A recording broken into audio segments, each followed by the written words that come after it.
वीरेंद्र कुमार ने केंद्रीय बजट के संबंध में की प्रेस कॉन्फ्रेंस। टीकमगढ़ सांसद और केंद्रीय सामाजिक न्याय मंत्री डॉक्टर वीरेंद्र कुमार ने सोमवार को केंद्रीय बजट के संबंध में प्रेस कॉन्फ्रेंस की।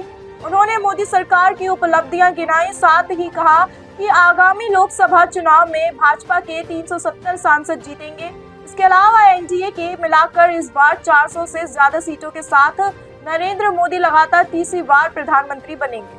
टीकमगढ़ सांसद और केंद्रीय सामाजिक न्याय मंत्री डॉक्टर वीरेंद्र कुमार ने सोमवार को केंद्रीय बजट के संबंध में प्रेस कॉन्फ्रेंस की। उन्होंने मोदी सरकार की उपलब्धियां गिनाई, साथ ही कहा कि आगामी लोकसभा चुनाव में भाजपा की 370 सांसद जीतेंगे। इसके अलावा एनडीए के मिलाकर इस बार 400 से ज्यादा सीटों के साथ नरेंद्र मोदी लगातार तीसरी बार प्रधानमंत्री बनेंगे। वीरेंद्र कुमार ने कहा कि पिछले 10 सालों में 70,000 से अधिक अमृत सरोवर का निर्माण हुआ, 2 लाख से अधिक अमृत वाटिकाओं का निर्माण और 2 करोड़ से अधिक पेड़ लगाए गए। 16 करोड़ से अधिक लोगों ने तिरंगे के साथ सेल्फी अपलोड की।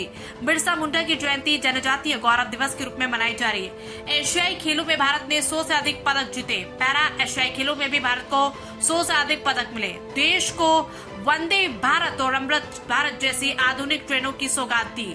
एयरलाइन कंपनी ने विश्व की सबसे बड़ी एयरलाइन डील की। उन्होंने कहा कि नारी शक्ति वंदन अधिनियम लाकर विधानसभा और लोकसभा में महिलाओं की भागीदारी को बढ़ाया। परीक्षा में अनियमितताओं गड़बड़ियों को रोकने के लिए नया कानून बनाया गया।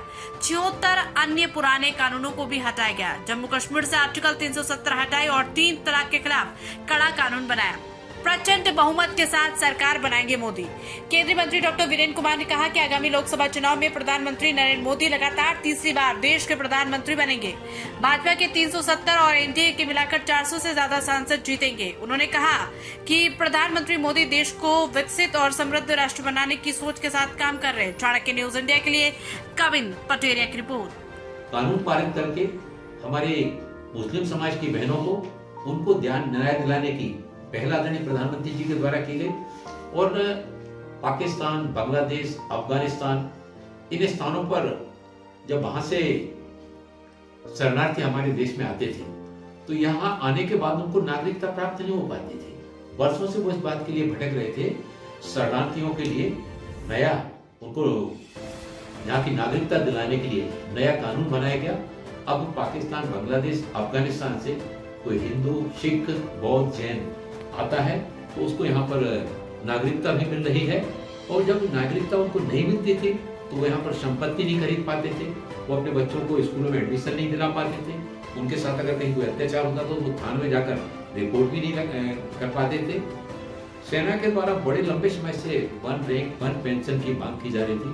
वो 1 रैंक 1 पेंशन खबरें जो आपको सीधे जोड़ती हैं हमसे, जिनका आपकी जिंदगी पर होता है सीधा असर,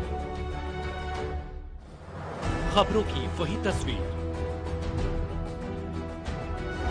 बिना बदले बिना डरे, जज्बा सच का लिए, सच दिखाते हैं।